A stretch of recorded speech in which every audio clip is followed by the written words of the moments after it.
نحمدہ و نصلی علی رسولہ الکریم، اما بعد فاعوذ باللہ من الشیطان الرجیم، بسم اللہ الرحمن الرحیم۔ سورہ ابراہیم کی آیت نمبر 38 سے آج کے سبق کا آغاز کریں گے۔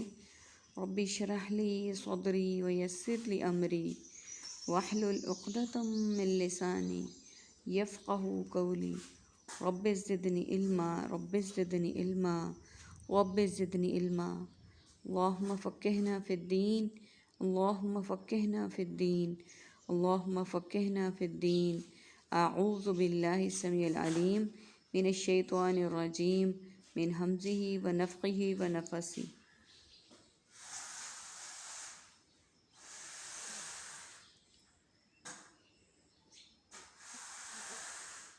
ربنا، اے ہمارے رب، انک تعلم، بے شک تو جانتا ہے، ما نخفی، جو ہم چھپاتے ہیں، وما نعلن، اور جو ہم ظاہر کرتے ہیں، وما یخفی، اور نہیں چھپتی، علی اللہ، اللہ پر، من شیء فی الارض، کوئی چیز زمین میں، ولا فی السماء، اور نہ آسمان میں۔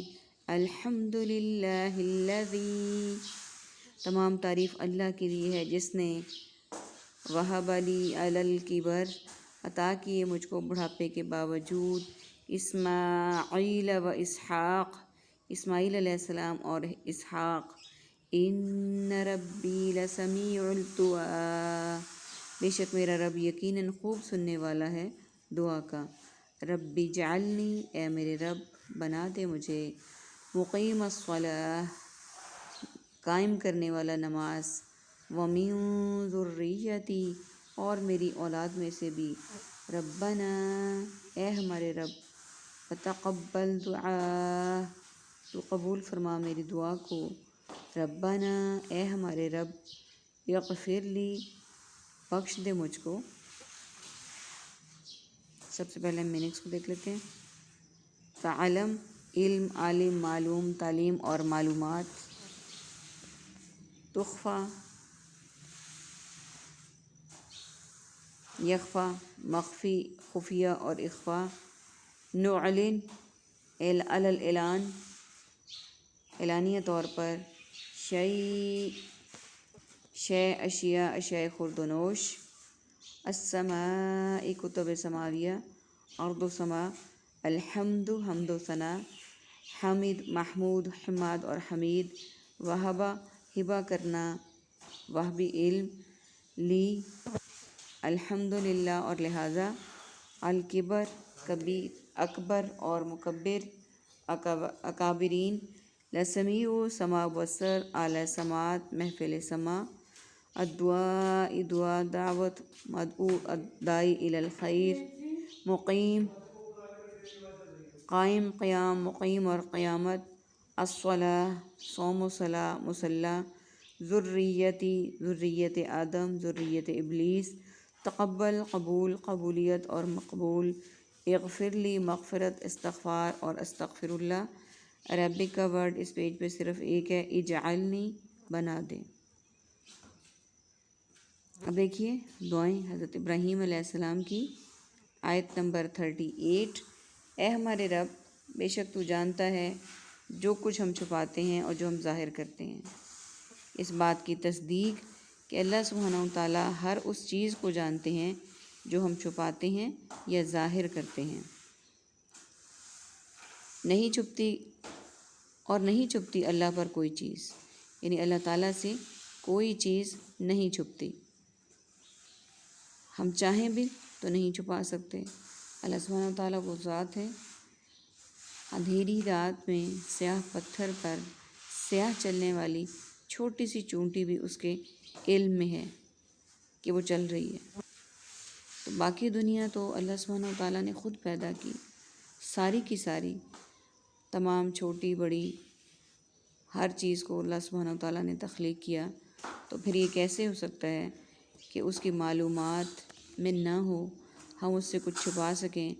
اگر ہم اس پر پختہ ایمان رکھنا شروع کر دیں اللہ سبحانہ و تعالیٰ کی اس بات پر کہ اللہ تعالیٰ ہر چیز کو دیکھ رہا ہے، اللہ تعالیٰ سے کوئی چیز نہیں چھپ سکتی، تو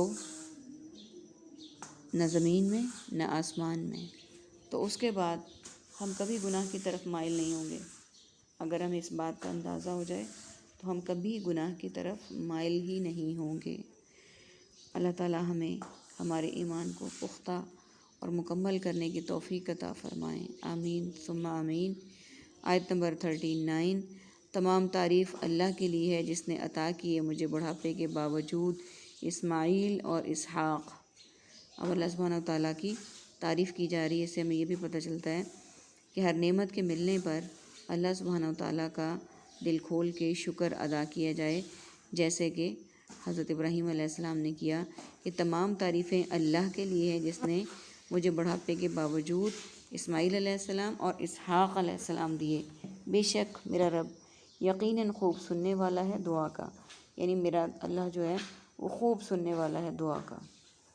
یعنی اس سے یہ بھی بات سامنے آئی کہ دعاؤں کا سننے والا صرف اور صرف اللہ تعالیٰ ہے، دعاؤں کا قبول کرنے والا صرف اللہ تعالیٰ ہے، اور دعا کس سے کرنی چاہیے؟ صرف اللہ تعالیٰ سے کرنی چاہیے، کیونکہ وہی دعاؤں کو سنتا ہے، وہی دعاؤں قبول کرتا ہے، اور جب تک اس کے کن کا فیصلہ نہ ہو کوئی دعا کوئی کام نہیں ہو سکتا۔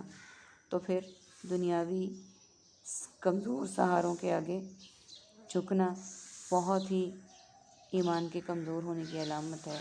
اللہ تعالیٰ یہاں پہ بھی اپنے اوپر ہمیں مکمل توکل کرنے والا اور مکمل ایماندار بنائیں، اور صرف اپنے سے مانگنے والا بنائیں۔ ہم صرف اسی سے مانگیں، اسی کے آگے جھکیں، اسی کے آگے ہاتھ پھیلائیں، غیر اللہ کو چھوڑ دیں۔ آمین یا رب العالمین۔ وہ یقیناً سننے والا ہے دعا کا، یقیناً اس کے علاوہ اور کوئی سننے والا نہیں۔ اس کے بعد اب جو دعا ہے ہماری آیت نمبر 40 اور 41 میں، بہت جامع دعا، بہت پیاری دعا، اور نماز میں سلام سے پہلے والی دعا، جس میں کیونکہ یہ وہ ٹائم ہے جس میں اللہ سبحانہ و تعالیٰ دعاؤں کو قبول کرتے ہیں کہ اے میرے رب بنا دے مجھے قائم کرنے والا نماز کا۔ اپنے لیے دعا کی گئی ہے کہ مجھے نماز کا قائم کرنے والا بنا دے، اور میری اولاد میں سے بھی، یعنی میری اولاد میں سے بھی نماز کو قائم کرنے والا بنا دے، مجھے بھی بنا دے، میری اولاد کو بھی بنا دے، اور اے ہمارے رب تو قبول فرما میری دعا کو۔ یعنی اللہ سبحانہ تعالیٰ سے کہا گیا ہے کہ وہی ہماری دعاؤں کو قبول کریں، کیونکہ دعاؤں کو قبول ہم اس بات کی تصدیق کرتے ہیں کہ صرف وہی کر سکتے ہیں، کوئی اور نہیں کر سکتا۔